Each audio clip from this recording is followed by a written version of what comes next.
My manipulative husband kept giving me ultimatums saying if I didn't do everything perfectly, he'd divorce me. I called his bluff, and now he's begging to remarry. It started 3 years into our marriage when Garrett decided he deserved a trophy wife who also worked full-time and handled everything at home. The first ultimatum came when I forgot to pick up his dry cleaning. If you can't manage simple tasks, maybe we're not compatible, he said. I apologized and did better. Then it was the dinner that wasn't fancy enough, the house that wasn't spotless when his colleagues visited, my hair that wasn't styled right for his company party. Each time, he'd deliver the same line with that cold look, shape up or I'm filing papers.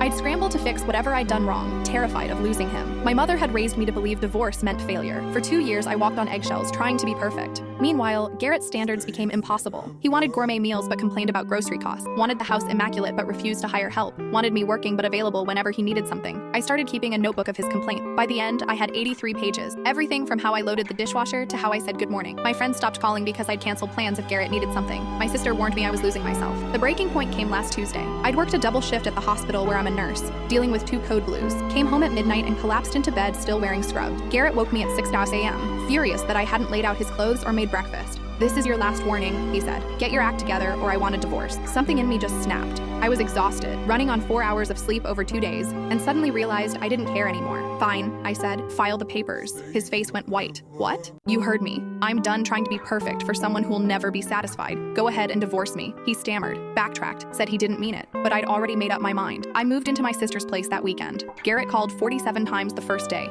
texted 89 times, showed up at the hospital begging me to come home. When I refused, he tried a different approach. He hired a lawyer, but never filed. Just kept threatening to, hoping I'd cave. Instead, I filed first. During our separation, something interesting happened. His colleagues' wives started talking to me. Turned out Garrett had been lying about our finances. He'd inherited $340,000 from his grandfather 2 years ago and never told me. He'd hidden it in accounts under his mother's name while telling me we were barely scraping by. That's why he'd been so controlling about money. He wanted to keep it all. My lawyer found everything. The hidden accounts, the property he'd bought in his brother's name, the investment portfolio I'd known nothing about. Under our state's laws, it was all marital property. He'd been planning to divorce me all along, after pushing me so hard I'd leave with nothing out of guilt and exhaustion. Now he's begging me to stop the divorce, calling it a misunderstanding, offering counseling, promising to change, even suggesting we renew our vows. His lawyer keeps calling mine with settlement offers that get better each week. Last week, Garrett showed up at my sister's place with roses and tears, said he couldn't live without me, that he'd made terrible mistakes. I told him I'd think about it, let him believe I was considering reconciliation. Meanwhile, my lawyer's building an airtight case. The thing is, I found something else while going through our files.